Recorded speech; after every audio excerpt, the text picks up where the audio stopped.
Hello and welcome. You're tuned in to the best in paranormal talk radio. This is Darkness Radio. I'm your host, Dave Schrader. Along with me, the lovely and very talented dancer, Mrs. Tim Dennis. Hi, Tim. I'm flattered.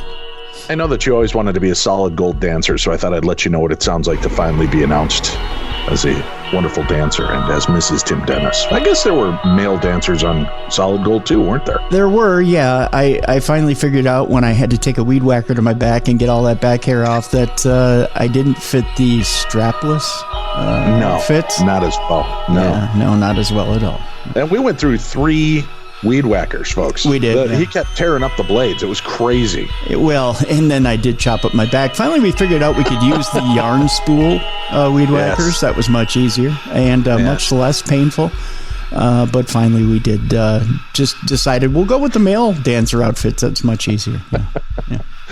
Oh, God. We've got a lot of crazy stuff going on this week. Thank you all for tuning in. Tonight, remember, another brand new episode of Holzer's Ghosts as we revisit episodes from season 1. I have some guests that will be joining me. It's live tonight on our social media pages at Darkness Radio, Dave Schrader. You can also find us at the Darkness Radio YouTube page. So if you haven't already gone over there and subscribed, go do it right now. Just go subscribe to the Darkness Radio YouTube page and hit the little bell. Click the bell. That way you're always alerted when brand new videos pop up and new episodes.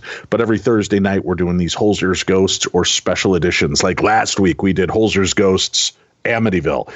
We never actually got to investigate Amityville, Tim, on Holzer Files. But it was a story everybody's been begging for, and I thought, why not? With the death of Ronnie DeFeo, Butch DeFeo, who murdered his family recently, and everything that was going on, and the shock doc on Discovery Plus, I wanted to put that together. It was a fun, weird show. I'm glad we got a chance to do it.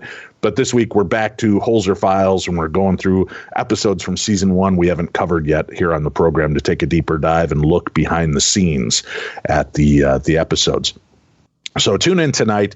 It'll be available tomorrow in podcast form. All right, let's get started. We have a returning guest with us today, Tim. Jason McLean is back.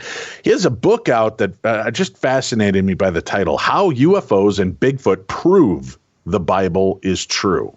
And for years, we've done shows examining UFOs in Bible history and ancient alien theories. And we've talked about Native American concepts of Bigfoot and what these beings might be. But this was the first time I'd seen these two brought together to examine the Bible. And I know a lot of people get turned off by the religious aspect of some of these, but how can you not be fascinated when it comes to what does the Bible tell us about these things, or what does it omit? And more importantly, what does then that tell us about our place in the universe and the mysteries that surround us? So Jason reached out with some of the new work he's been going with. We've got a link up for this book on today's program guide, so you can find it easily. Jason, welcome back to the program. Thank you for being here.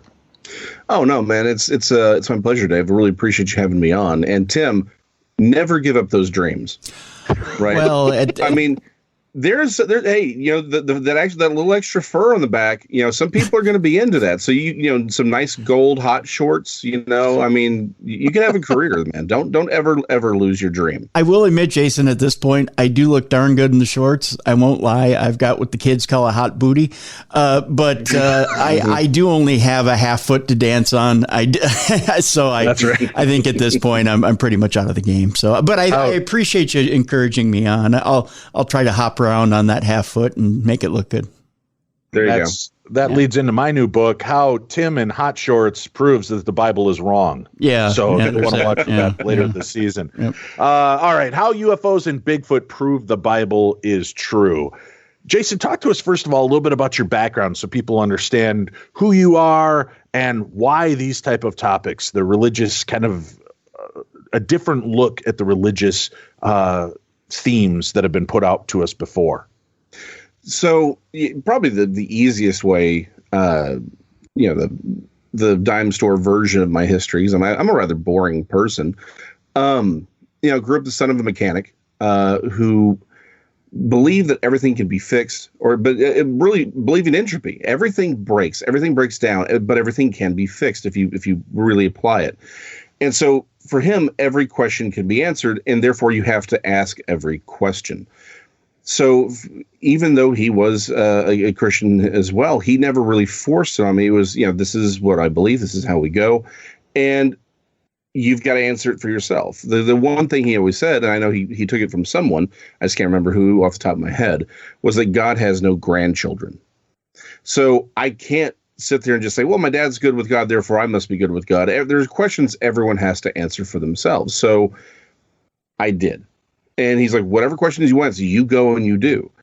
And so studied archaeology, got into a little trouble with that when I started realizing that you could make certain finds, and then there were other finds that you had to throw away. There were things you had to sort of rewrite, because if you published them, you would be, instead of being an archaeologist, you became a florist, right? And there are questions that I realized just weren't allowed to be asked. So I went and asked those questions. I'm like, well, if we're not supposed to ask them, then I better darn well ask them. Is sort of my philosophy. But one of the big things was when I was about 11 or 12, I was fishing with a friend in a creek near where I lived, just outside of Dallas, Texas.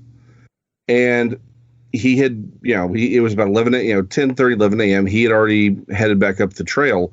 And while I was on my way out, I, long story short, saw a living rhamphoractoid pterosaur. Sort of tucked that in the back of my head for 20 years, because I'm like, what am I going to do with this? Wait a second now. You saw a what? A living rhamphoractoid pterosaur.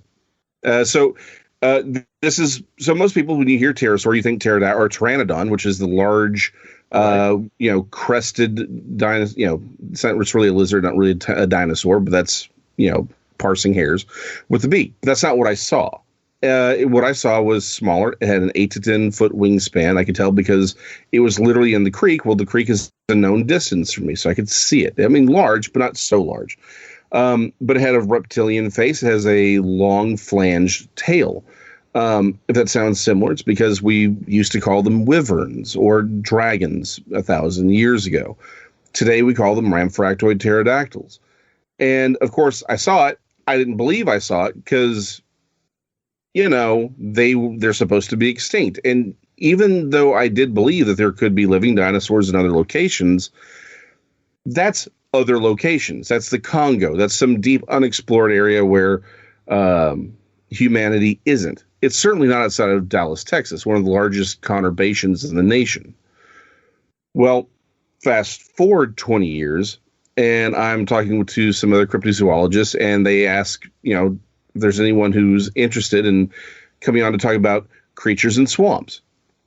And I may have been a little bit of a smart ass at the time. I'm like, well, does a pterosaur in a creek work? And they're like, oh, that's great. We're doing an entire episode on living pterodactyls in the southern Oklahoma region. Can you come on? Well, that kind of shifted my gears a little bit. And long story short, I've been researching for a while, and I can't not find accounts of people in southern Oklahoma, North Texas. And of course, there's plenty of places otherwhere, but I live in North Texas where we're seeing living pterosaurs. And it got me that. And the problem is, no matter what you talk about, whether it's anytime you come into this Fortean conversation, you start realizing people, like, it begs the question of what is the nature of reality? What are people really seeing? Why are they seeing them? And I started realizing that, unfortunately, many in the church don't want to address these kinds of questions. They don't want to look at them and say, okay, well, how does this fit within our worldview? Does it fit within our worldview? How do we explain them? How do we work with them?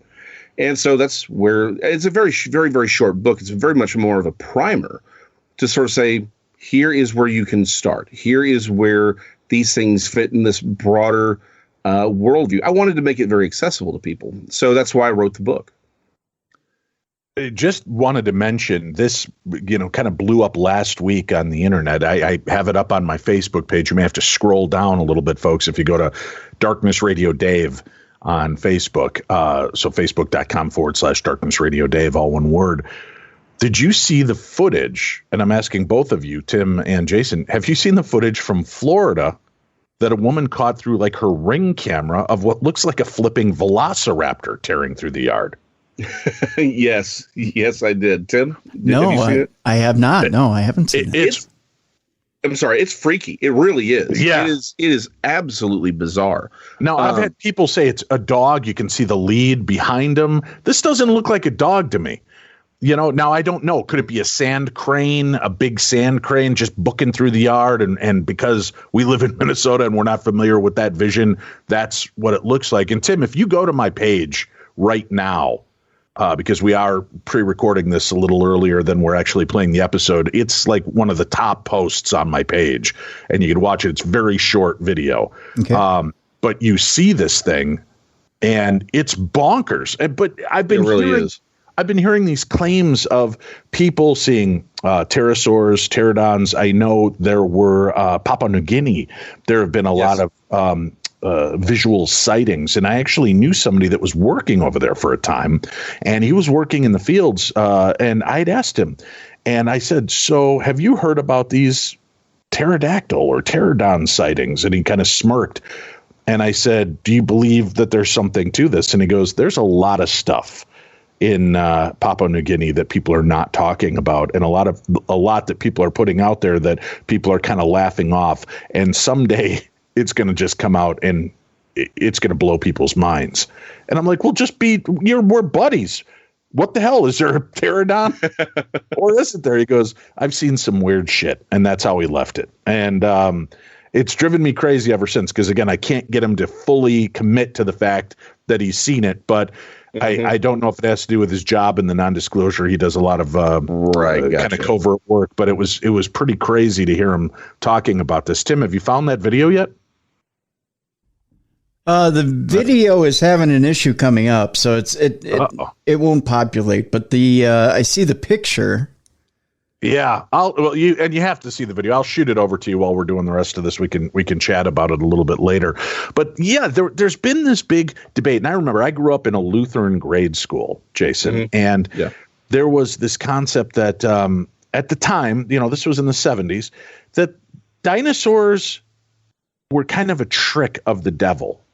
That I've heard that, yes. That it wasn't really, and this was kind of a debate. I never figured out if our teacher was telling us this was truly what the Lutheran religion believed, or was he just trying to engage our minds, that there's no mention of dinosaurs in the Bible, but yet there they are. Is this a creationist's way, the devil's way of confusing us and questioning God? And then I've talked to Bible scholars who have talked to me about different iterations of the Bible. And one of them had told us that in the original ancient texts, when it says that God created the bird of the sky, if you read the literal translation of the word that was used at that time in the original writings, not the man-made fixtures since, the literal translation speaks more of large lizards or flying lizards. And he said that, in his opinion, tells him that there is, more to the lore of dinosaurs. Then we've heard the theory that, well, God created Earth in 7 days. That was a different time structure to what we measure time by at this point. So that during one of those days, one of those millennia or eras, is when dinosaurs did exist. But the days did not mean what we currently think of them. So when you're going in to examine a concept in a book like this, when you start looking at all these different factions, first of all, let's tackle the whole the devil created dinosaurs and bones just to confuse us. That whole concept. What do you make of that? And how is it that the Bible does seem to omit such a big part of our history, which would corroborate, the evolution of our planet? Lots of great questions there and a lot to unpack.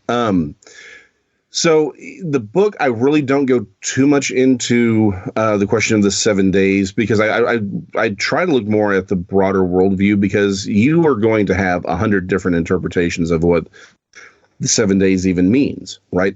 Is it a literal 7 days? Is it a temple text? Is it, there's 100 different ways to splice that up. And for me, what I come down to is, I do think Probably the easiest way to say this is I'm not a fence sitter by any stretch of the imagination, but I will say I think the problem is we try to make things either or when they can be plus and. And so the question of the biblical origins of the world, I am a young Earth creationist. I'm flexible on what young Earth means, though, for a number of reasons we can get into at a later time if you're interested. But the broader worldview that the Bible presents is what interests me more, because this is what most Christians would agree on that the text actually says, which is that our world was created to support life. It was created for the reason of supporting life. That it had in times past a perfect environment, right? A perfect world. That perfect world was ruined. It was destroyed in a cataclysm, and therefore everything that remains after the cataclysm because the cataclysm has damaged this world. It's no longer perfect. Is clearly descended from the previous. From the animals and humans found in the previous world. That's the broadest sense of what the biblical worldview is. Now, we can argue, when does the cataclysm occur? When was the earth created? Would we even know when the earth was created? In fact, let me detour to that. I'm sorry. It's too big. It's too good a question not to address. But okay, because here's the question, because this is really the question you're asking is, well, was it evolution the way Darwin or Darwinism, not even Darwin himself, but Darwinism would speculate, or is it something new? What are we looking at here? Well, the real question of whether or not it's 7 days or 14 billion years from the creation, from the Big Bang, the real complicating factor to this is found in the New Testament. When Jesus, his first recorded miracle is at the wedding at Cana, when he converts water into wine. Well, the steward, the guy who's running everything, samples this wine because they had run out, and they're like, "Well, hey, this guy's got some wine, so he's going to make certain it's good wine. He doesn't want to embarrass the family." And he's like, "What's going on here? This is the best wine. Why would you put this at the end and not the beginning?"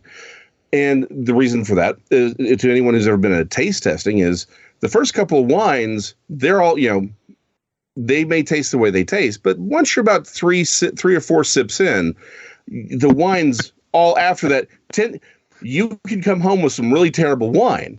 My dad was really into wine, and he's like, the problem with these wine tastings is the alcohol actually deadens your taste buds. So by the time you're like, man, this is some awesome wine. You get home, and once your tongue has sobered up, you taste it, and you're like, this is just straight garbage trash. This was fermented behind some dude's trailer. What's going on? Well, so to put the good wine at the end is odd. But the reason I find that text so interesting is, what is wine? It is fermented, fruit juice, basically, but it takes time. The better the wine, the older it is. I would stipulate that if you were to chemically test that wine, we could somehow wave a magic wand and have a cup of that in front of us. We could run every test in the world, and it would appear to be dozens or, not just years old, maybe dozens of years old, maybe 100 years old. Every test would show that. And even though it had been freshly created. Now, unlike a forger, right, someone who's painting a forgery and tries to make something look like Rembrandt painted a couple hundred years ago, and you have to artificially make it look old, I would argue the wine was actually old, even though it had been newly created. Well, how does that have anything to do with Genesis 1 or the creation story? Well, we're assuming Adam himself wasn't made, if he was created out of the earth, we would assume that even though he's 1 day old, he would have appeared to have been at least an adult.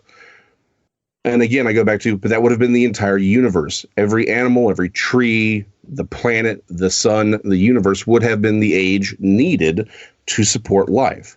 So the problem is, the question for me of, well, how old is the universe, is sort of, well, it actually can be both 6,000 or 7,000 years old and 14 billion years old. It just had to be the age to support life, because if it was younger, it would have been It would have been incapable of supporting life. So for me, the time frame is less important than the broader worldview, which is perfect world designed to support life. That's its design, which is then destroyed. And then the world that comes after, the survivors repopulate this very fractured and broken world. Well, that's the broader worldview. So I look to things like dinosaurs and say, yeah, they clearly would have existed pre-flood. I have no reason not to. In fact, let me dive back into the question about the birds of the air. When you're looking at ancient Hebrew, they didn't see species the same way we do, right? Like we break them into taxonomic groupings by now genetics. We used to do it by appearance, and that has proven to be very, very inaccurate. But they saw things more on the lines of bloodlines and area. Like, what does this thing do? Well, it eats grass and lives in the field. Great, it's a beast of the field, right? They had a very different worldview from ours. And so when you look at the creation of the creatures of the ocean, it talks about the fish, but it also talks about the tannin. These great, it's really just great water monsters is really the best way to look at it. And that word tannin can be used from anything from a whale to a Nile crocodile. And I would stipulate perhaps even these large aquatic, again, we call them dinosaurs. That's inaccurate. They're marine reptiles, but things like the mosasaur, a plesiosaur, any of these other wondrous creatures that have been recorded through our history as things like krakens for the giant squid, the leviathan in the form of a mosasaur, and many, perhaps even the Loch Ness monster. We don't know. But I would argue that we have seen them as dragons in the past. We have recorded them because some of them did survive. They have come to this area. So the fact that we find dinosaur bones is for me not a problem, because we even see them today, like the living pterosaurs that I've encountered and many, many other people have encountered, and we've encountered all throughout human history. In fact, I would argue that the book of Job does describe the Leviathan as a mosasaur. It describes the behemoth as what I would argue is a sauropod, which, again, we have plenty of people who have seen them in the Congo, Mokele Mbembe. And there's another one whose name I cannot even try to pronounce that seems to be a form of ceratopsian. We have history is replete of depictions of animals that we would look at and say, yeah, that's a dinosaur. That's not some random creature somebody created. That's clearly a dinosaur.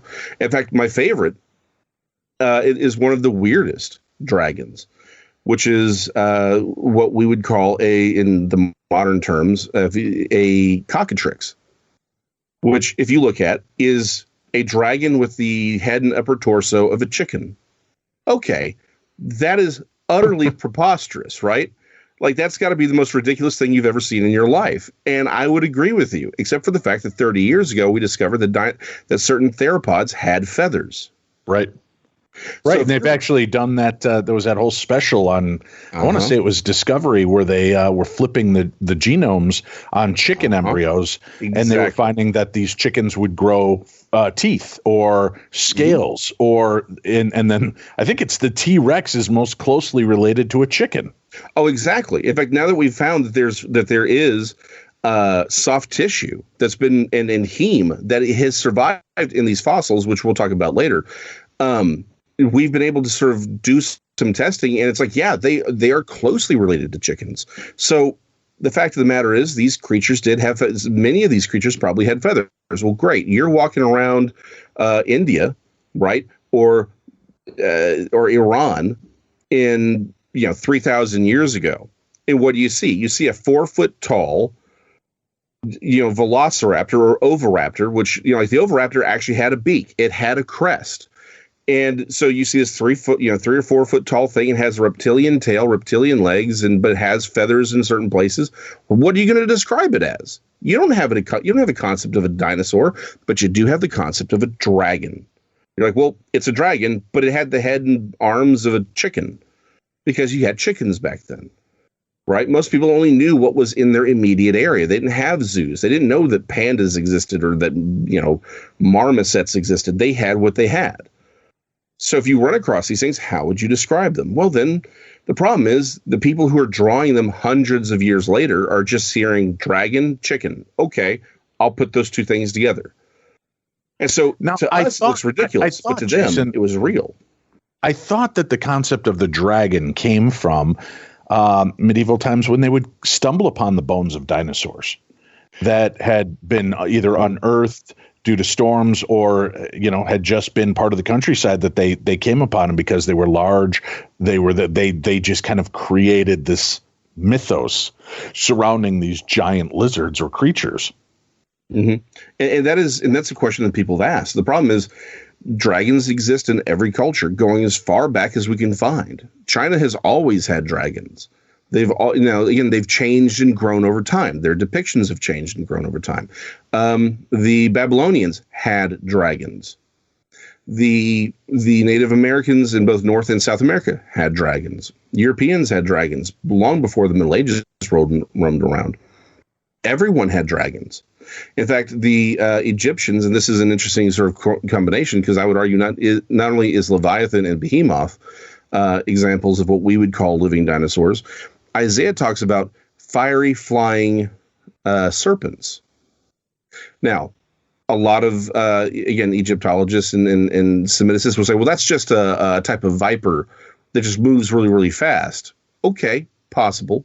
However, Herodotus himself records that could kill you with a bite.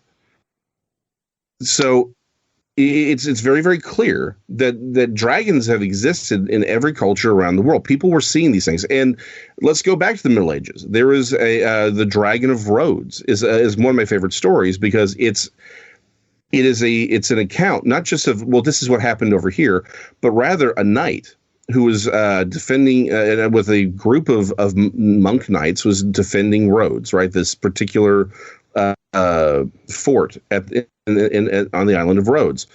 A dragon showed up and was killing people and eating people's livestock. And they actually went out to fight this thing. They lost. So the guy who was running that particular fort with these monks, he's like, guys, let's just leave this thing alone. Let's just focus on what we're here to do, which is fight the Moors and retain this island.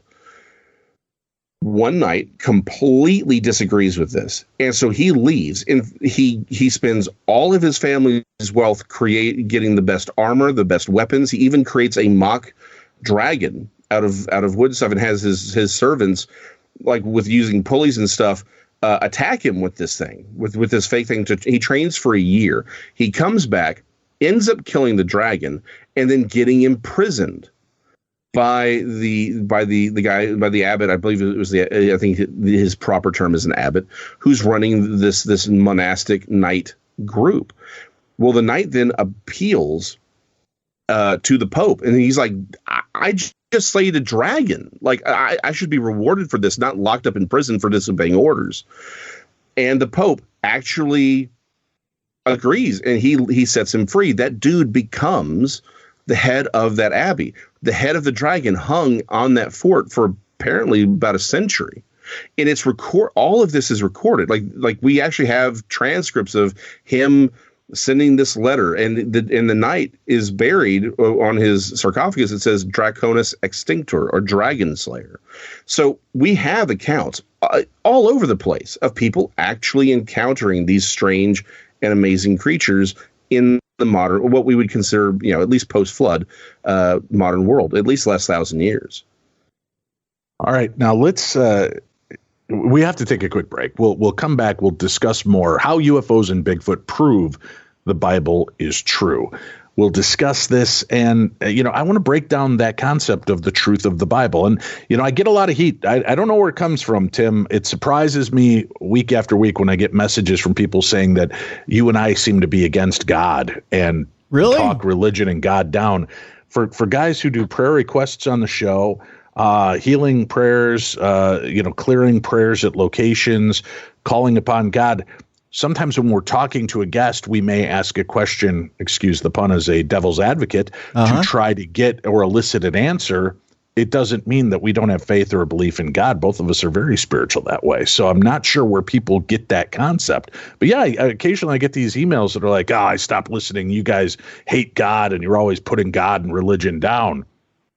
we put down the concept of some churches because they seem to have lost their way, but that doesn't mean that we've lost our spirituality or connection with God. But I have questions, and that's why we talk to guests like Jason McLean to discuss different concepts, to reimagine or reopen our minds to new concepts and paradigms. So, yeah, can you think of one example we've ever done where we're like against God? No, don't tell my priest this. Geez, he'll come after me. Right. Well, and here's the funny thing. The only time I could say anything was when I referred to the story about when my mom passed away, and I was angry at God. And you talked me down and gave me a new perspective to look at. But that doesn't mean I hate God. It meant at that moment I was a hurting, grieving soul who couldn't see the sense of what was happening. And part of the anger process and the grief process is anger. I mean, that's one of the stages. So if I don't know why someone would read into that story and then all of a sudden decide that means that you hate God or you're against God. Anyone who knows anything about anger counseling or grief counseling knows that anger is one of those 12 stages. I don't see where that would, intersect, where those lines intersect. It doesn't make sense to me. I don't either. It makes no sense to me that people jump to that conclusion. But we're here to discuss these different aspects and topics, and I hope that you'll stick with us. We'll be back. We've got more with our guest, Jason McLean, when we return to the best in paranormal talk radio. This is Darkness Radio.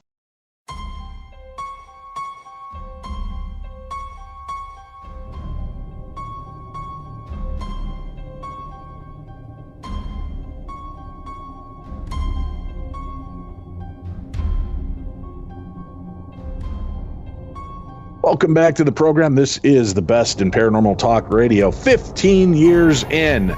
Thank you for joining us here on Darkness Radio. For those of you that may have just found us and think, well, Dave, you do call the show Darkness Radio. That does seem to elicit kind of a demonic, satanic vibe. The actual show, again, just to keep people in perspective, when we began the show was Darkness on the Edge of Town, paranormal radio show. And as the introduction to these shows described, we talk about the darkness on the edge of town, that story, that myth, that legend that seems to survive in every city, town, and community around the world. And things like the strange usually happen at night. UFO sightings, Bigfoot encounters, ghostly encounters. So the darkness is not about us embracing Satan, folks. It's just simply talking about when the weirdest things seem to happen. Late at night as you're nestled in bed and you hear something bumping in the night. That is why we are Darkness Radio. And hopefully if you stick with us and go back and check out our archives, you'll hear that we are about the furthest thing from dark you will ever find. We are two of the whitest men on planet Earth, and I like to have fun and laugh, and hopefully you just look at us as an entertaining, light way to look at some of these more bizarre stories. Our guest today has a book out called How UFOs and Bigfoot Prove the Bible is True. And Jason McLean has been a guest with us before. I know he'll be back with us again in the future. We're discussing how these concepts fit into reality. Now, the question still remains, Jason, that they refer to things in the Bible like unicorns. They refer to other things in the Bible which still seem mysterious to us. I don't know, is a unicorn a rhinoceros? Is that what they were seeing and putting forth? Was it truly a magical horse with a horn on its head? What are these different concepts? And how do we define the truth of what the Bible is? Because man has manipulated. There's no doubt. Every religion talks about it, that man has overlaid different interpretations as the Bible has been translated. When we look to examine the Bible, are we talking about the modern current day Bible? Are we talking about the original writings? What are we looking at, and how far off are the original writings to what we now know and accept as the quote unquote Bible? These are all great questions, and I love that you're giving me the easy ones. So before we get onto that real quick, because there's a lot to tear apart. I think that you're bringing up the unicorn as a great example. And I think it ties very well into my answer on all of that. But I want to push back on this idea that darkness means evil. Darkness means can also, again, in our modern parlance, can mean hidden. If you do not know something, then you are in the dark. Well, if you're in the dark on something, the only way to come into the light is to actually ask questions. It's to walk into that darkness and explore it and find out what it is. And that's what I see y'all doing. I don't see that as being an embracing of anything other than trying to actually uncover what the truth of these things are. And as for being angry at God, I mean, who hasn't been? If God wants a relationship with us, he doesn't want it on false pretenses. I mean, if I can't be angry at someone, that I can't and express those emotions to work through them with that person, I don't really have a real, genuine relationship with them. God wants a real relationship with us. That's the reason why I do what I do.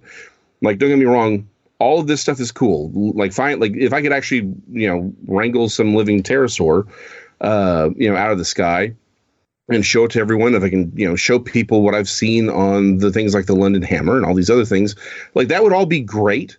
But if it stopped there, it would be pointless. The point is to come to a relationship with God, the creator, to have a real relationship because that's what he wants. And if you can't actually express your true emotions with him so that he can work through them with you, then you don't have a relationship. And it's all false anyway. So let's start with the question of, have we manipulated, is the modern Bible, is it manipulated? Yes or no? Well, see, the problem is that's a much more complicated question than people really want it to be. There are points, where I would argue that, there are changes that have happened to the Masoretic text, which is what most modern Bibles are based off of. But these are minor changes. Most of them tend to be with a few points. Deuteronomy 32, instead of it being the children of Israel, it should be the sons of God. In the patriarchs, there's plenty of times when there are. It looks like the dates have been changed, and again, that's a very, very long argument as to how we know this thing and why.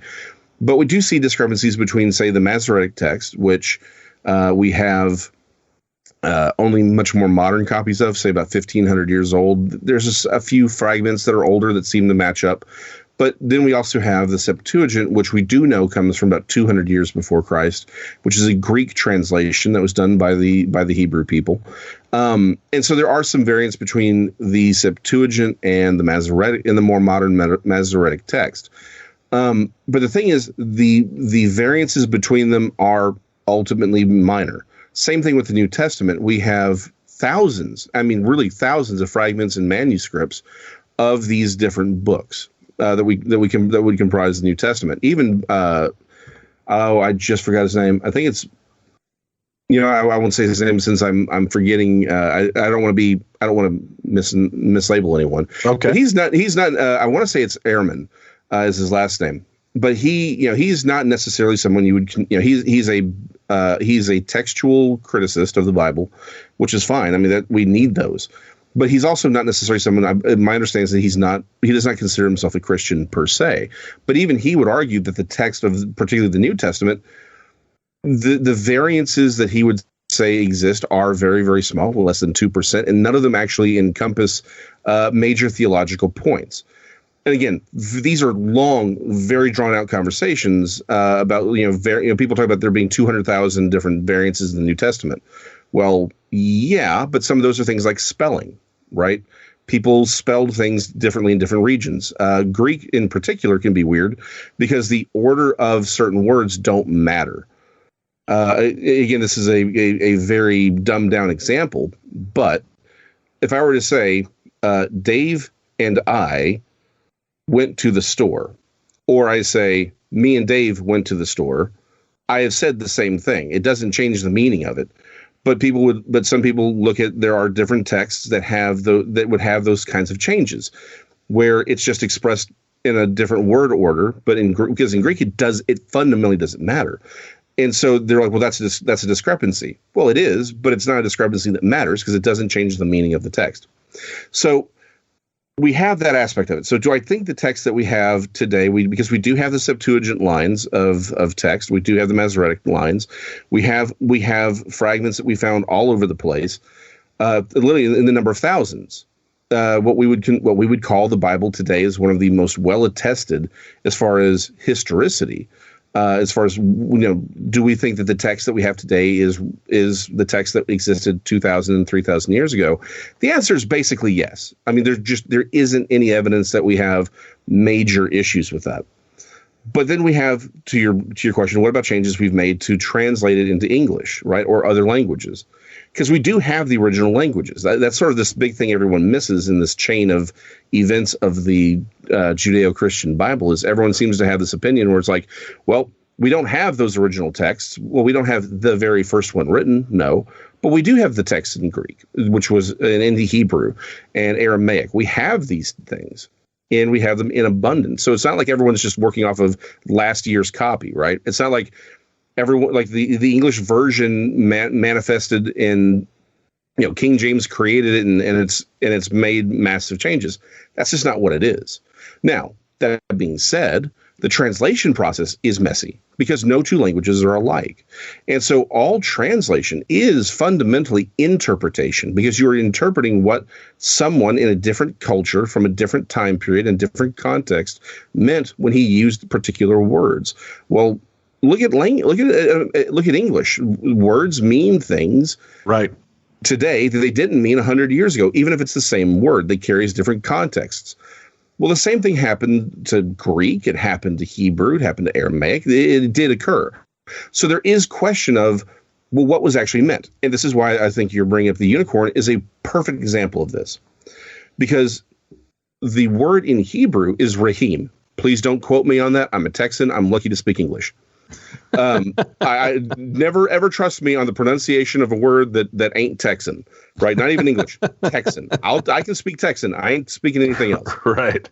But it's rahim, right? And so the question is, what does that word actually mean? Because it was lost to history. Well, this is where the early translation into the Greek, which we call the Septuagint, is important, because those were Hebrew speakers who knew what those words meant at the time, and were translating it into a language we're more familiar with, which is Greek. Well, they chose the word that in Latin, because I can't even begin to pronounce it in Greek, but in Latin, when Jerome and others were doing their translation, they came up with unicornus. It's the same word. Well, so it does literally mean unicorn. Now, here's the question. Does unicorn to the Greeks, did that mean, and to the Hebrews, a horse with a singular horn? Well, the quick answer to this is no, it didn't, because the Hebrews, when you actually look at the time, at least two instances when that word unicorn is used, it's clear that the creature has two horns, a greater and a lesser horn. So the question comes, well, what did the Greeks mean? Where did this word come from? Long story short, some people would argue it's an elasmotherium, which is a woolly rhinoceros. Others would say it's just the Indian rhinoceros, because the Indian one only has one horn, comes from the same region. When you read the description of what the unicorn was to the Greeks, it's clearly a form of rhinoceros, whether it's an elasmotherium, as some have thought. And I think there's some good argument for it to be an elasmotherium, or if it's just the Indian version of the rhinoceros, it's fundamentally irrelevant, because they're both rhinoceri. And I don't care what anyone says. There's no such thing as a rhinoceros or an octopus. Octopuses. No, it's octopi, rhinoceri. Live with it, people. Gotcha. So the thing is, again, as I mentioned, the ancient world, their viewpoint of what creatures were is kind of irrelevant. They had a very different worldview, even though we would say, well, the Indian rhinoceros and an African rhinoceros are two different creatures, related but different. To them, they just said, well, this is, we're talking about this rhinoceros here, which has a greater and lesser horn. We know what they look like. We know what they are. This is our word rahim. The Greek have this word that we would translate as unicorn. It's clearly they're clearly in the same family. It's just one has one horn, the other has two horns. Who cares? It's the same creature. So then the problem becomes, by the time you get to the Middle Ages, no one's ever seen an Indian rhinoceros. No one in Europe had ever seen an African rhinoceros. So when they read, I think it's Pliny the Elder and Herodotus both had descriptions of what became the unicorn. They took those descriptions and drew them in their bestiaries the best way they knew how, right? Because they're translating from the Greek. And so they drew them as horses with like the little goats, beard and a single horn. That's how they depicted them. It wasn't until literally the last 500 years that people were like, oh, that's what that is. Which is why today the Indian rhinoceros is actually, its Latin name is unicornus. It's Rhinoceros unicornus because it is the unicorn that the Greeks saw. Again, if you don't believe that the Elasmotherium was still running around kicking. But so that's where a lot of this comes down. The Hebrew and the Greek were talking about one thing, but then, you know, the Middle Ages comes around and they're like, well, this is what this thing must be, because they have no idea. And so the problem is today we read this and it says unicorn, and we're thinking some magical rainbow farting horse, you know, when in fact they're just talking about a rhinoceros, right? So you do have that sort of convolution and changing of language and misunderstandings that we do have to dig into and we do need to understand. And it takes a lot of wrestling. None of these are questions that are easily understood, but they are there, and they can be. Again, I go back to what my father taught me. Every problem can be solved, but sometimes it takes a lot of work. Sometimes you have to be willing to break your understanding to come to a greater understanding of the truth. And that's really what I'm about.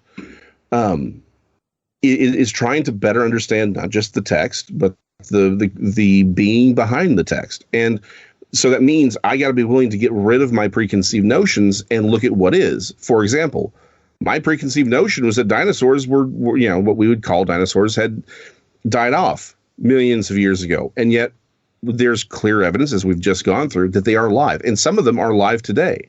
I think most are probably finally got extinct with the last Monder's minimum, the Little Ice Age. But many have still survived. And we call them cryptids today. Some are dinosaurs. Some are things that we would say belong in the Pleistocene era. But they are relics of an older time, which brings us back to the biblical worldview, right? Right. Well, so examining Bigfoot and aliens, UFOs. Yes. How exactly does this prove the Bible is true? Or does it show that this book is more a story of parables and ideals, a moral justification, novelization, if you will? What can you answer for us on that? Well, and actually, that's a perfect segue into where I'm going, which is, what is the biblical worldview, right? We've described this multiple times. Well, but let's dig into it. What does the perfect world look like, right? What does a world that is perfect, that is then damaged and destroyed, look like? Well, what it means is that you're going to have creatures that are larger, more diverse, healthier, longer lived, right? That's what you would expect. Perfect environment, you're going to have perfect animals, diverse animals. And that everything that would come after this cataclysm would be lesser versions of creatures that we can see before the cataclysm. That's what we find today. But we would also expect some creatures to have made it through unchanged. They wouldn't necessarily change and adapt. And this is where I think things like Bigfoot or the living pterodactyl sort of fall into place. To a point, Bigfoot's a little bit more complicated, but let's talk about Bigfoot. I think there is a physical Bigfoot, right? I think it's a very intelligent primate, but it's a primate. I think the thing is, I think they're very few and far between. And I think a lot of what people are seeing aren't necessarily Bigfoot. We'll talk about that in a second. Well, but the point here is, if Bigfoot is just a large bipedal primate, very intelligent primate, but a primate nonetheless, then it belongs to a different time. Again, we'd call them probably Gigantopithecus. Again, the pterosaurs, they existed for a time long ago. But again, if we can find dinosaur bones like the T-Rex that have heme in them, that have soft tissue, then it begs the question, did they die out millions of years ago, or was their extinction far more recent? Is the reason that we have some of these quote unquote dinosaurs or Bigfoot unchanged from the fossils that we have of them is because they didn't go extinct millions of years ago, but more recent, and their survival, the event they survived, was far more recent than we would like it to be. Now, again, recent could mean 15,000 years ago, but there's a huge difference between, say, 4,000, 15,000, and 65 million years. Like, I'm not going to sit here and throw. It's like Was it 6 or 15? Well, you know what? The difference between those two is far greater, or is far less than 65 million. So the question is, what are we seeing? What we see in the archaeology is that we're finding animal. There's just no reason heme should survive 65 million years. There's no reason soft tissue should survive 65 million years. And all of those samples, by the way, are the different museums that have them are actively opposing them being carbon dated, because they know that it's going to come back with a younger date than millions upon millions of years. And that's why they've publicly stated that's the case.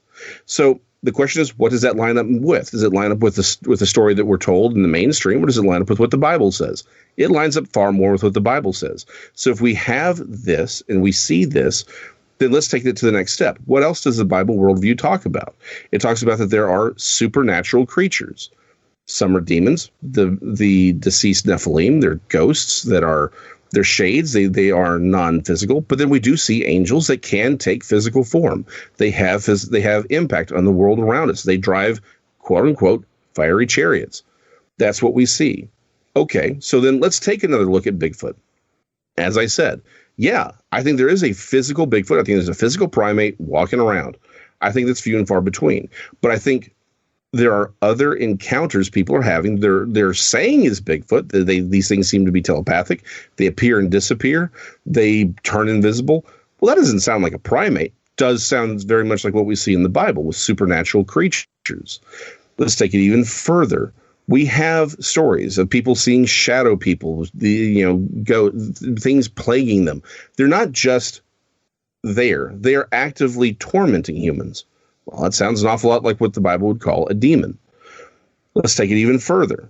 UFOs. Okay?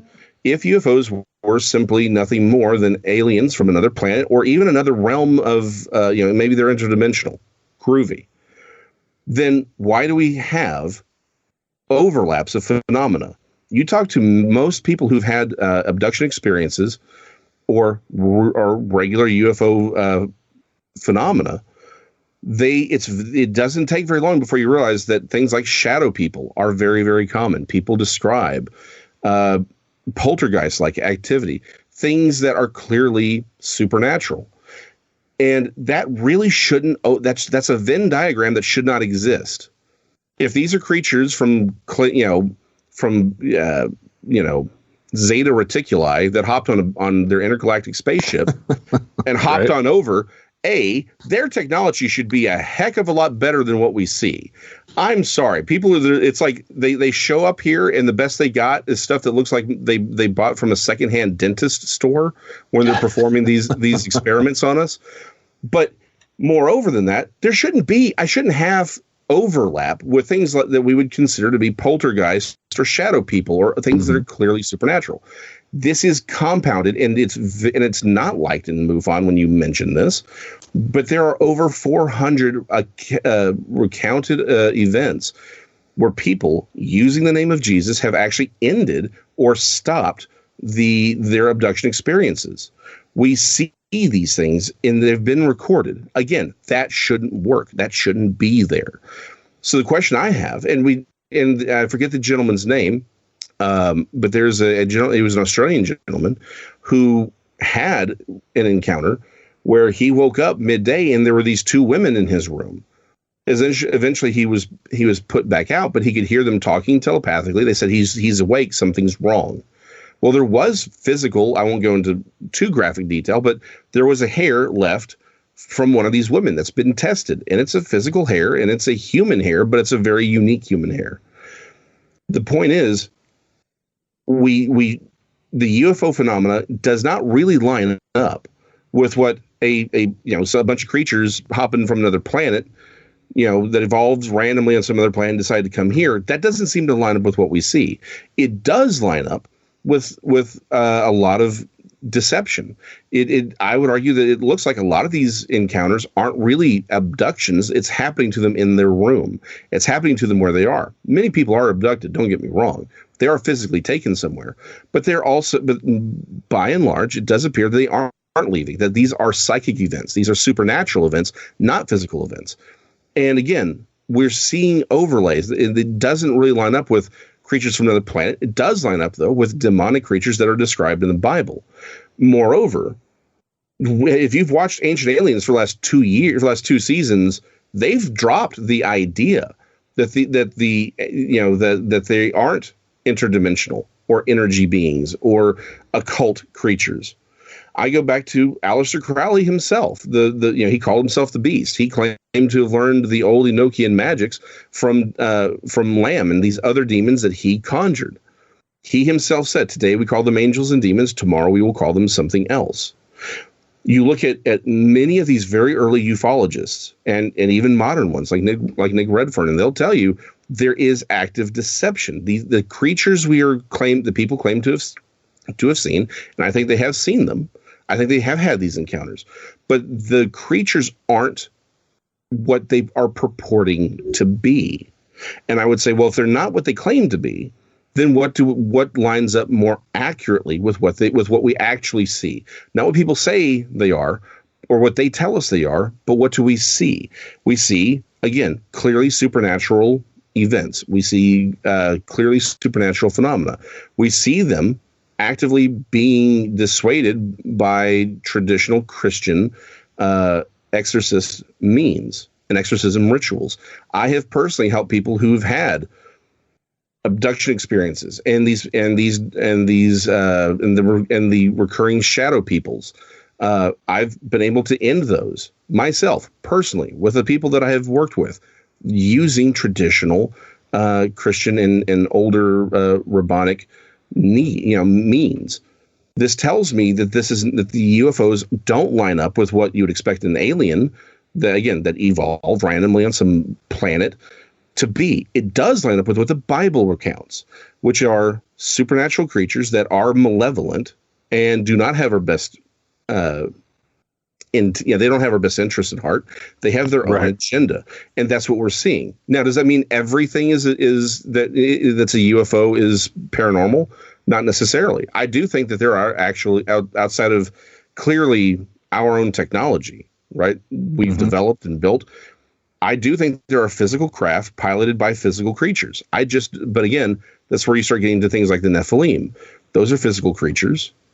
And again, if they were taught by the creatures who were here when the universe was made, regardless of when it was made, they were here. They have that knowledge. They could build this kind of technology to get them from point A to point B. And again, we assume that angels can just move about freely like Superman. There's no reason to believe that at all. Again, every time we actually see angels moving from point A to point B and or over vast distances, we have them in fiery chariots. We see them, quote unquote, ascending and descending Jacob's ladder, right? They are not just flying around like Superman and teleporting like Nightcrawler. They're on vehicles moving from point A to point B. And that's if that is what's described, then we should expect that for the modern version as well. So again, it's not one thing. There's no one, it's not, okay, so pterodactyls exist, therefore the Bible's true. No, you could come up with something. It's not, okay, forbidden archaeology exists, therefore the Bible is true. No, you could come up with an explanation for that. It isn't that UFOs exist and you can come up with, it's like, well, no, you can come up with an explanation for that. It's all of these things in tandem. When you take a closer look, they are not only what you find in the Bible from a broader worldview, you would actually expect that to be the case. If we took the Bible at not necessarily, you can say literally, you can say seriously, you would expect to find fossils or remains of ancient civilizations that we don't have any record of. We find that. We should expect to find examples of great diversity of much larger, healthier, longer-lived animals. We do. We should expect to find correlations from the modern animals to those previous animals, and they should be lesser than, and we do. We should expect to find evidence of supernatural creatures that are tormenting humans that are repelled by traditional Christian and Jewish means, and we do. And we should see them also not just deliberately tormenting humans, but we should see them taking an interest in reproduction to create Nephilim, which are physical creatures that don't respond to those means. And that's absolutely what we find, particularly with the modern UFO movement. It's the creation of these hybrids. That's an integral part of this broader UFO abduction phenomena, and it's an integral part. Well, everything that we would expect to find if you took the Bible seriously, is what we see in the world today. We do see animals that are descended from these things. We see animals that shouldn't exist given the modern Darwinian paradigm.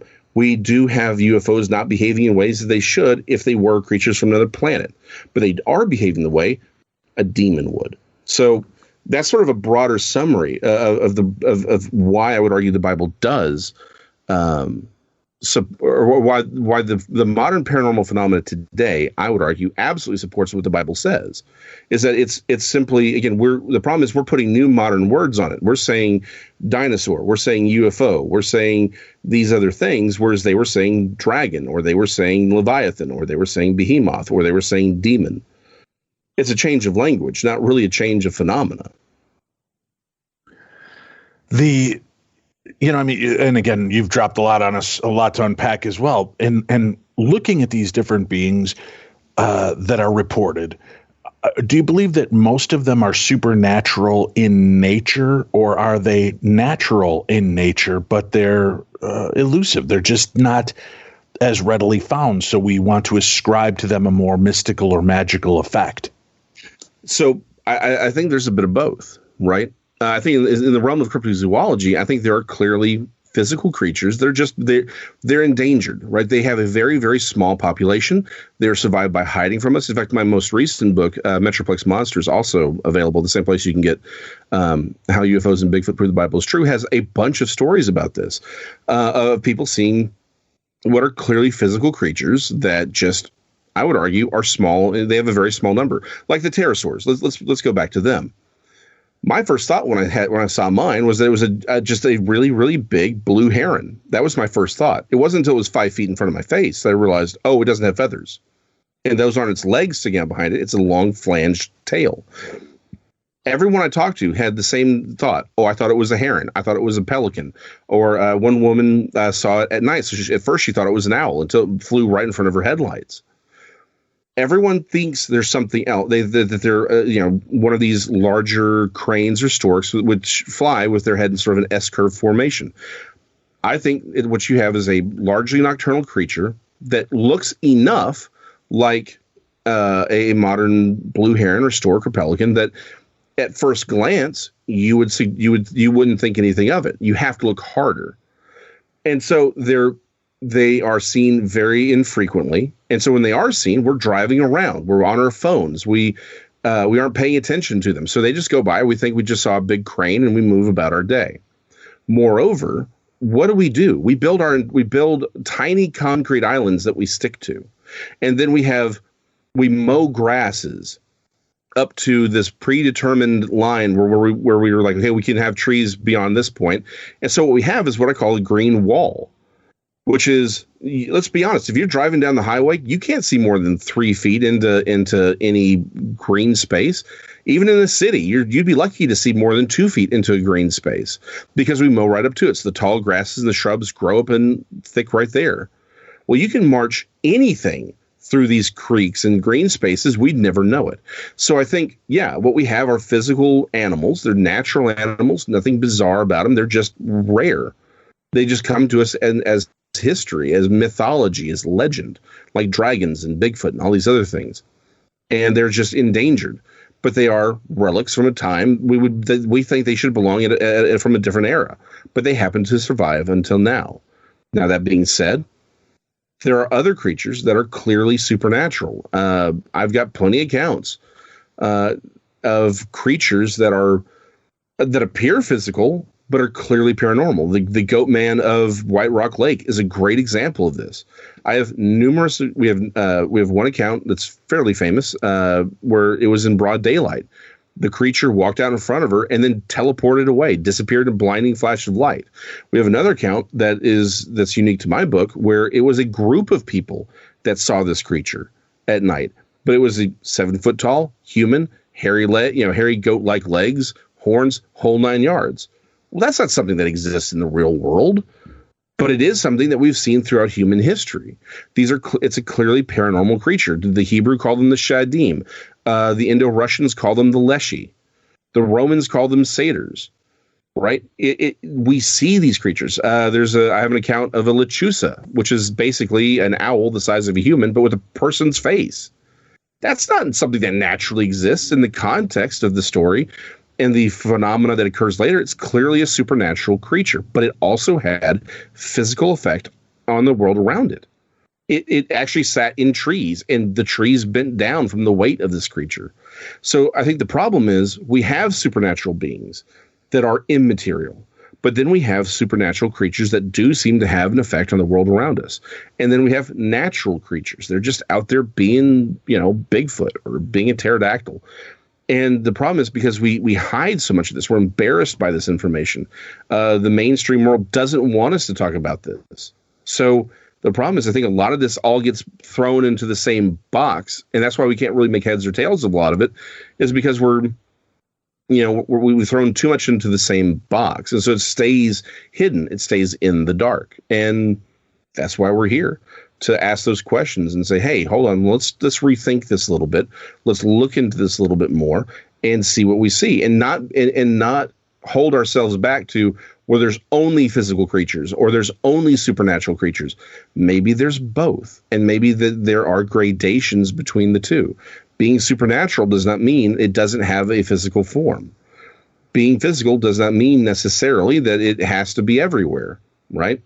And just because someone sees something doesn't necessarily mean they know exactly what it is that they've seen.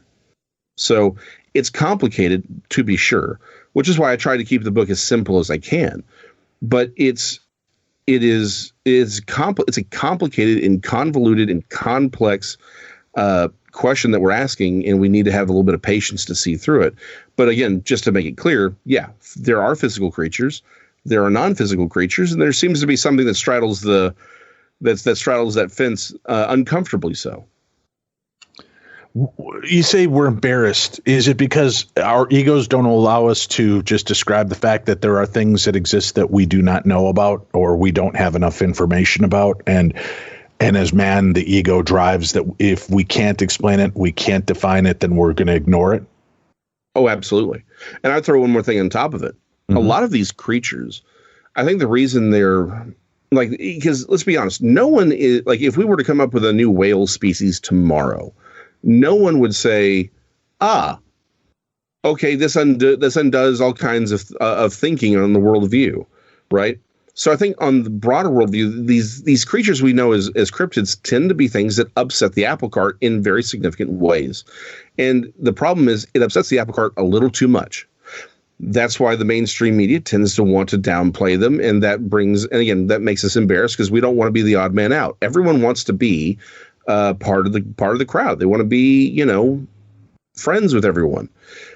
But more importantly, on an individual level, I think we all want to think we know what the world is. And I think we kind of want to think we're at the top of the food chain. A lot of these creatures indicate, whether paranormal or physical, kind of indicate that we're not on the top of that food chain. We aren't really the masters of the universe that we often want ourselves to be. And so to admit that there's, say, an 8-foot primate that could just tear you in half if it wanted to, running around, and you've never seen it, and it's that good at hiding, I think that scares people. I think it's like, well, we don't really want to think about that, so I won't think about it. I'll write it off. I'll say it doesn't exist. To think that there are supernatural creatures indicates that we aren't the end of the road, that there is something ontologically higher up that food chain, and that frightens us. We like control. We like power. I mean, think about all the things we do to obtain power and control over just fellow humans. To think that there are creatures out there that we have zero power over, I think that scares every single one of us. We like to think that we're number one, but if we're not even number 12 on that line, we're much further down than we think, I think that just fills us with dread. We'd rather ignore it and go about our lives believing we're supreme when we aren't.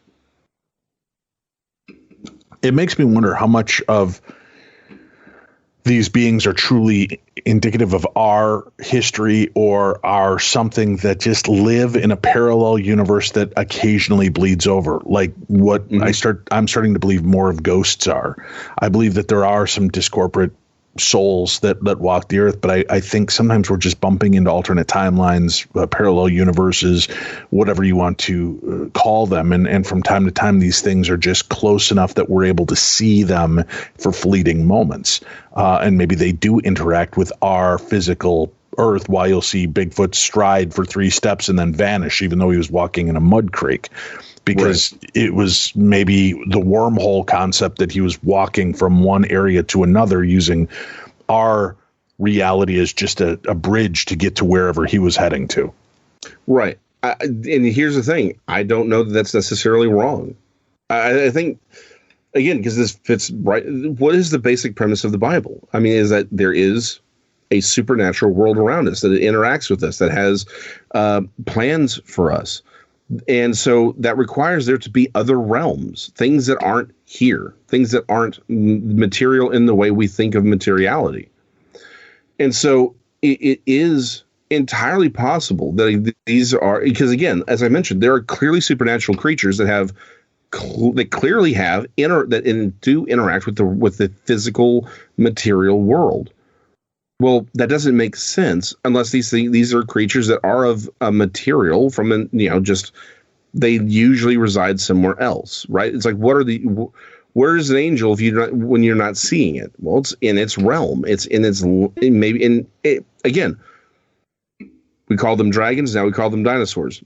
We called it the heavens or the heavenly 2,000 years ago. Now we call them alternate dimensions or parallel timelines. Like, it's really just a reinterpretation of the same concept. We're just throwing modern language on it. If anything, things like the modern holographic theory of physics, or even simulation theory to a point, become very, very apt metaphors for the same thing that the Bible was talking about 4,000 years ago, right? The holographic theory basically just says, our universe, our plane of existence is one plane. And they even say it's basically two-dimensional. It is, but it's wedged in between other dimensional planes.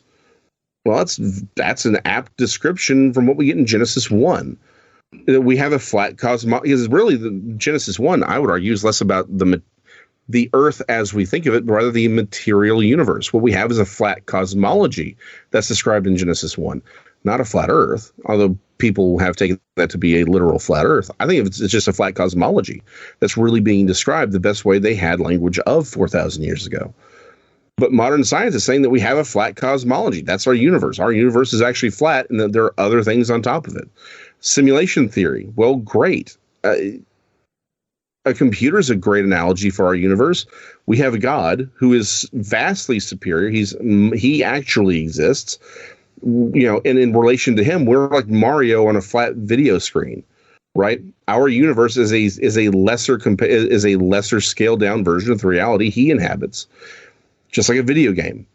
And so what we call miracles, what we call angels, are simply God using the admin activity, right? The admin ability to come in and make changes as needed. Right. So the problem is we're looking at the same phenomena, but we're using new language, and we think that new language means it's new. It's not. It's just we're using our culture, our context, our language to describe what has always been seen. Like UFOs, right? I mean, the biblical literature seems to show that there were things that were in the sky that were witnessed by multitudes. They considered it heavenly hosts. They considered it God in the cloud formation or angelic armies. Well, we've certainly in the 20th century turned them into UFOs, unidentified flying saucers, things like that. Now, here we are in the 21st century. They're now known as UAPs, unidentified aerial phenomena, and unidentified aerial vehicles. So it's always this kind of twist of the same concept, right? A roll of the cosmic Rubik's cube, changing the patterns, but still you're talking about the same essence of the same being or technology that was witnessed. Right. And again, that's my entire point, is we've seen these things. Now, obviously, we're coming a little close. This may be a conversation for another day. But people always like to point out, like Ezekiel, right? So the question isn't, in my mind, and again, I think in a lot of people who believe in ancient astronaut theory. No one's arguing that the UFOs that are seen today and the beings seen in biblical times or in the ancient past aren't one and the same. I think no one's arguing that they aren't. The question is, are they little gray dudes that evolved from Zeta Reticuli somewhere, or are they supernatural creatures that indicative of a higher ontological plane? Well, the problem is we look at certain texts and we superimpose our understanding on it, and we're very, very, very selective about what verses we're actually reading when we try and make them into UFOs, right? Or craft. Right. So the Exodus story alone, if that doesn't tell you, to me, that was one of the most compelling bits as you talk about this large cloud thing that was following them. It would give them shelter from the sun and the rain. It would speak down as though it was booming to them. And from time to time, it would land on the ground near them. I don't know how else you interpret that other than, well, obviously it's unidentified to us because we don't know what it is that they're looking for. And they didn't seem to be speaking metaphorically through the rest of the story. Oh yeah. So, well, and let me double down on that one more time, because the actual text there isn't a pillar of like we see as like a cloud that's in a pillar shape. It is a literal pillar. Like it is an actual, tubular shape that emits fire or emits clouds. Not that it is a pillar that seems to be made of fire, but rather it's emitting the fire or it's emitting the cloud. So let me actually double down on that. That sounds very much like what we see with modern UFOs, right? And particularly as part of a craft. The problem here is twofold, right? Again, it goes back to one, we assume angels don't need vehicles to move in and to operate in, particularly if they're operating on our plane of existence, right? And I don't see any reason to assume that that would be the case. Even just thinking about it, why would they? Why wouldn't they need to have a craft that they climb into to move around if they are operating on our side of the veil? Gravity is a thing that exists in our plane of existence. Why wouldn't they? But let's take this back to Mount Sinai, right? When the claim is that it landed, right? That there was a ship that landed, and Moses went up, and the big claim, because it's Von Daniken. I am terrible with names. I apologize for that part. But Von Daniken, right? That was sort of his big, push was the meeting at Sinai. He's like, this sounds like a Titan rocket landing in front of the Hebrew people, right? Smoke, fire, loud noises. So his claim was that's clearly a Titan rocket. Well, here's the problem. The thing hovers for 40 days. The thing is that smoke, that fire, that happens for 40 days. Even if you take that as to mean just a long period of time and not a literal 40 days, fine. But what you have is a craft hovering, using chemical propulsion for an extended period of time. Chemical propulsion takes up a huge amount of fuel, hovering way more than even something like flying. So the fact that it's sitting there hovering for, let's say, 2 weeks, and if we're not going to say 40 days, let's say it's 2 weeks. It was long enough for Moses to have been feared dead from starvation. So let's say he was up there for 2 or 3 weeks. That's still way the heck too long for any craft to have enough fuel to just hover for that extended period of time. Moreover, if this was a chemical rocket, as Von Daniken and others have claimed, then why in the world was Moses not blown down the mountain looking like doing a bad Human Torch impression? The amount of thrust needed to support even a small craft would have killed Moses. So the problem is we look at these things and we say, well, this has to be a craft because this verse here and this verse over here and this verse over here makes it look like it's a craft. But we remove the context. We remove the fact that other people could approach the meeting and they actually see God. They see his feet. They see these supernatural things. We sort of remove the rest of the context from these events. So let me come back to, yes, I think the modern UFO phenomena is connected to the same things that we see like in Ezekiel and what we see in Mount Sinai. The question isn't, are they connected? The question is, are we seeing physical creatures that evolved from another planet using technology to come here, and we just misunderstood it? Or did we understand it properly the first time, and what we're getting is a new lie from creatures that do not have our best intention, creatures we would have called demons even 100 years ago? And I would argue that the best answer to the first, outside of actually reading the text, because again, Ezekiel's wheel within a wheel, it's a great example of an account where ancient astronaut theorists like to point to, but they remove so much of the context, they remove so much of the actual description of what is being seen, that they're actively manipulating the visuals. Fine, but I think the real answer lies in, what do we see in today's modern UFO world? Do we see behavior that matches up with little gray dudes from another planet, or do they match up with something that's lying to us, that has an alternative agenda? Do we see clearly supernatural phenomena associated with them? The answer to that is yes. Then what we have is not people misunderstanding things then. What we have is people misunderstanding things today and trying to paint them in a new light that makes us more comfortable with them, rather than recognizing them for what they really are, which are, at least in many cases, creatures that we would call demons. They are supernatural beings that do not have our best intentions at heart. They have their own agenda, and it certainly isn't good for us.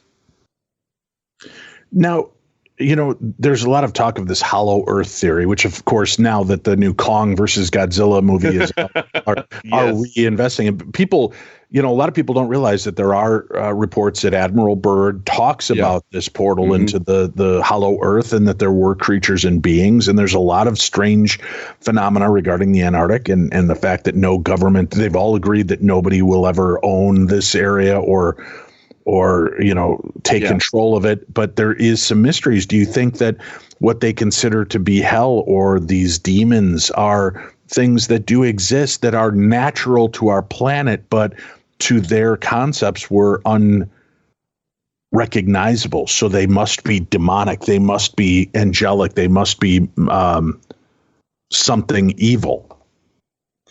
Well, I think that's so let's start with hollow earth. Is that a thing? Honestly, I don't know.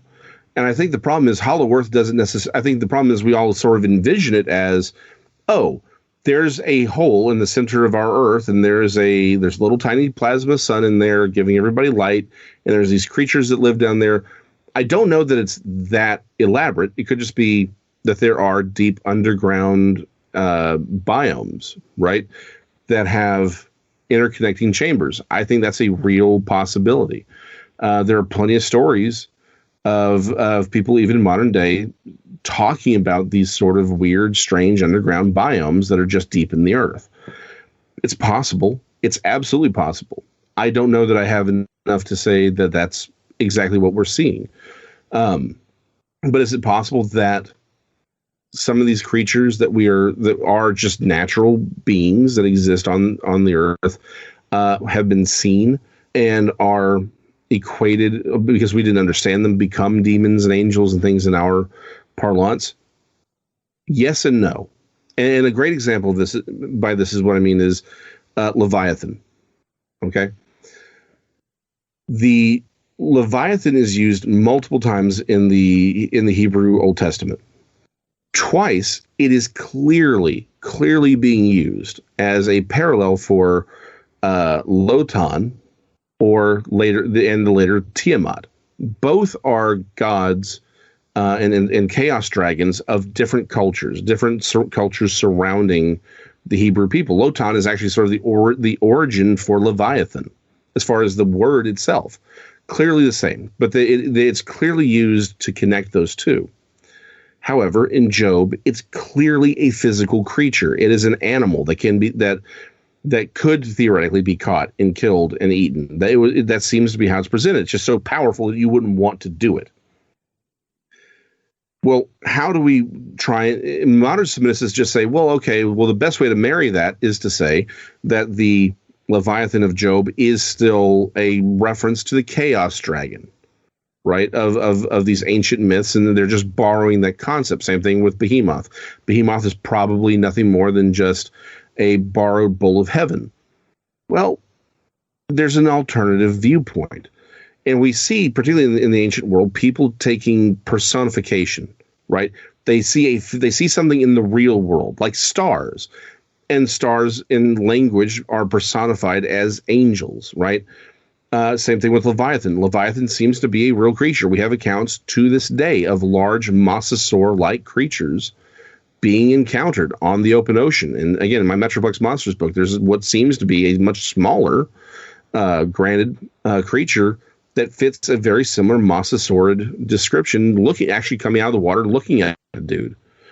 And so it's one of those things where what I think the better answer here is there was a large mosasaurid that people called Leviathan. That was its name. There was a behemoth. There was a sauropod. People knew it existed. They'd seen it. Doesn't mean they were common, but they knew it was real.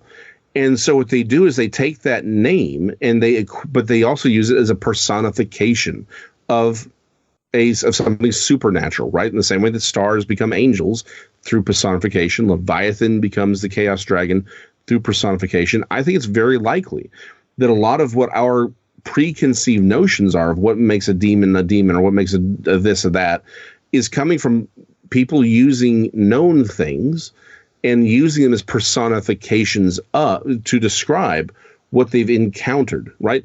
Again, let's go all the way back to the beginning of our conversation.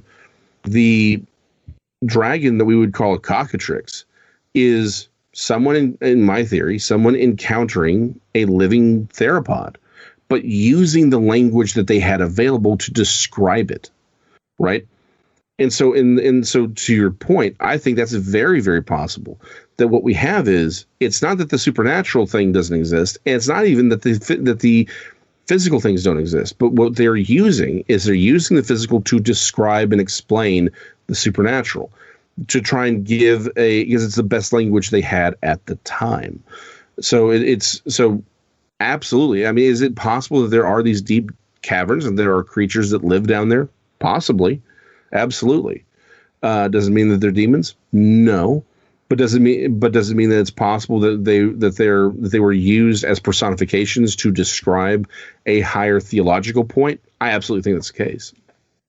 Do you think that modern theologians and the church stray away from a lot of these concepts because they don't want they don't want the Bible to come off more woo-woo than it is? They don't want the kind of sordid history that the Bible relays to be questioned because, okay, now you want us to believe Bigfoot and aliens exist. No, we'll just throw this entire tome out. Do you think that that's a lot of the concept of it and what they fear? Or is it that they fear that, by acknowledging these other beings exist, it makes us a little less special? I think it's a bit of both, actually. I think in one hand, in fact, I'll say this for a fact. I have had conversations with people who are like, I don't want to know any of this stuff exists if it does, because it doesn't seem to affect me in my day-to-day life, so I don't want to know that it exists. So I think we can never really take fear out of this pie, right? I think if you were to create this as a pie chart, and who doesn't love pie, you can't take that out of it. I think that's a good substantive slice of that pie, but is it the only one? I think the much larger one is in the modern world, really post-World War I, there was this fear of not necessarily of science, but of the scientific community saying, well, we need to align ourselves with this because look at all the wonderful things science has given us. And I think the problem is and this was a failure on the part of a lot of leadership. People misunderstand the difference between science and scientism. Scientism is as much a religious belief as Christianity, Judaism, Hinduism. It is it's a religious view based on science. The problem is it has its own preconceived notions. It has its own limitations. And at some point, though, particularly the church in the West said, well, we're going to just give the material world over to science. And if science says it, then that's fine. And we'll just go with whatever they said. And we'll make it match our text instead of saying, hold up. some of the people who are telling us things have their own preconceived agenda. For example, this is a metaphor I use a lot, and it's a little convoluted, but I think it works. If we were walking down a road and we saw a series of stones, large spherical stones, and they were arranged in a triangular pattern, right? We could say, hey, let's figure out how these things came to be. How did these things come to get here? But if I were to tell you, I agree, let's figure this out, but we can only consider natural means and no human involvement can be considered, you look at me like I was an idiot. You'd say, why are you starting from a preconceived notion? You are removing an entire avenue of questioning that may better describe what we're seeing. It doesn't mean it has to be the answer, but we should at least address it. The problem is that the modern, it has been for a long time, quote unquote mainstream scientific view has been a deliberately atheist and Darwinian view. There's only one viewpoint of reality that exists, and anything else is immediately excluded, even if it better describes what is seen and physically observed.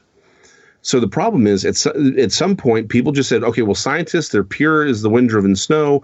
They clearly have no agenda. Their agenda is the truth, and the church walked away. So they don't want to look as if they're in conflict with reality. The problem is, now that we have a certain level of technology and the ability to communicate with one another, we're seeing that the viewpoint, the worldview that is considered mainstream today is fundamentally wrong. It doesn't describe what we're seeing in the real world. In fact, it really has some huge flaws. If people are seeing pterodactyls, if people are seeing mosasaurs, if people are seeing Bigfoot, if we're seeing creatures that should have gone extinct tens or even hundreds of thousands of years ago or millions of years ago, and we're seeing them today, that model doesn't work anymore. If we're seeing things that are clearly indicative that there are higher or ontologically higher beings than us, then the model that says those things don't exist is wrong. The problem is the church gave up its authority to even ask those questions a long time ago, and they just said, whatever these people say is true. And so it has today come down to, we don't want to be seen, and a lot of pastors and theologians are saying, we don't want to be seen as crazy, so we'll just play along with them. And even if it is true, who cares, right?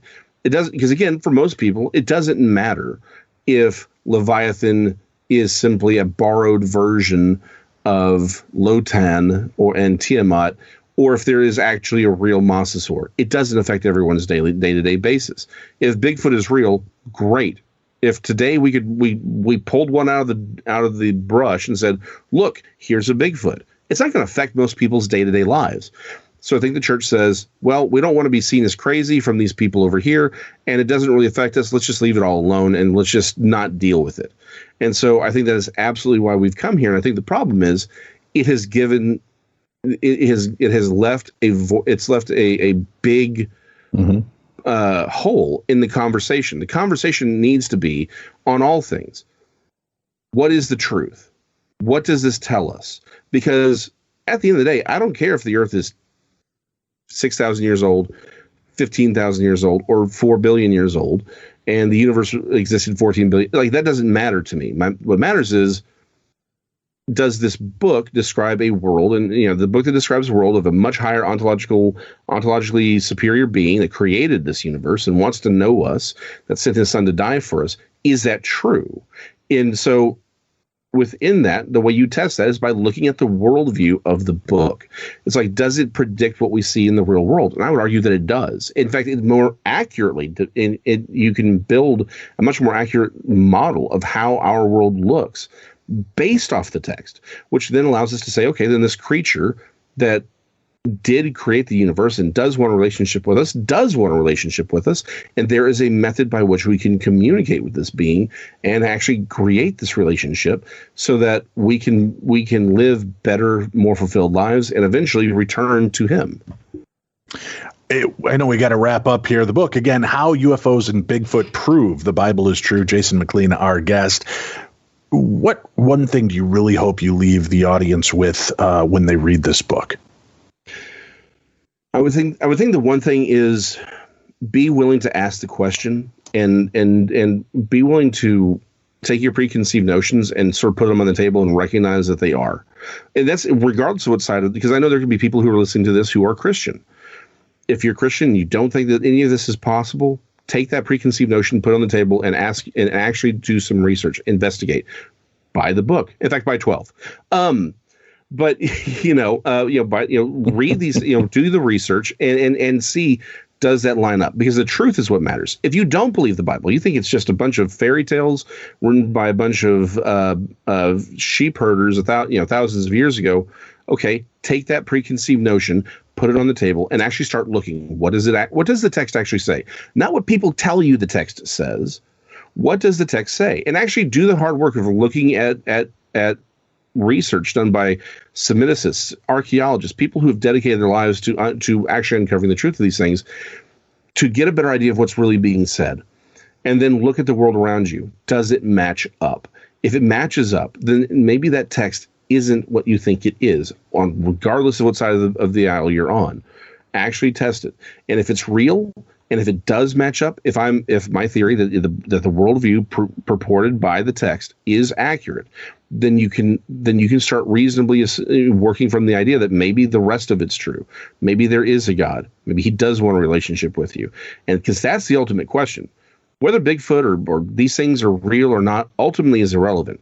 The question is there a being that wants to have a relationship with you, that created you and cares for you? If so, then you have a choice to make. But you can't get to there if you have these preconceived notions that are based maybe on someone who has an agenda that isn't in your best interest. Very cool. A way to get the juices going and the mind burning. Folks, I hope you like this. For those of you that hung in, even though we brought up the R word, religion, and the B word, Bible, you know what? These conversations need to be had. They're interesting. It's great to re-examine the paradigms we're used to. That's where growth occurs. By settling into one place and just accepting things for how we've been told they are, you miss out on many of the mysteries and magic of life. Open up and examine. This is in no way a flash against God or religion in itself. This is, I think, what God wants. I think that's why these mysteries continue to exist, because he doesn't want us to get complacent. He wants us to continually look and examine and go beyond, not be so self-focused in the ego and id of ourselves, but examine how wondrous the world is around us. These miracles that took place that we were told are possible within us may not be the same as touching water and turning it into wine, but changing your paradigm, which can be just as enriching. So we have a link up for today's book. Go check it out. Read it for yourself. Jason, it's always a pleasure catching up with you. Thank you for being here. Oh, it's my pleasure, Dave. And Tim, I believe in you. Aw, thank you. Very nice. He's like Tinkerbell. We have to applaud for him once in a while to keep his wings. There you go. All right. Stay safe, everyone. And remember to tune in tonight, a brand new episode of Holzer's Ghosts. And you can find that on our Darkness Radio YouTube page. That's 9 p.m. Central, 10 p.m. Eastern. For those of you on the West Coast, 7 p.m. So go check it out. Watch tonight, or you can check it out on our social media pages. We'll be back again next week with more of the best in paranormal talk radio. I'm Dave. That's Tim. This is Darkness Radio.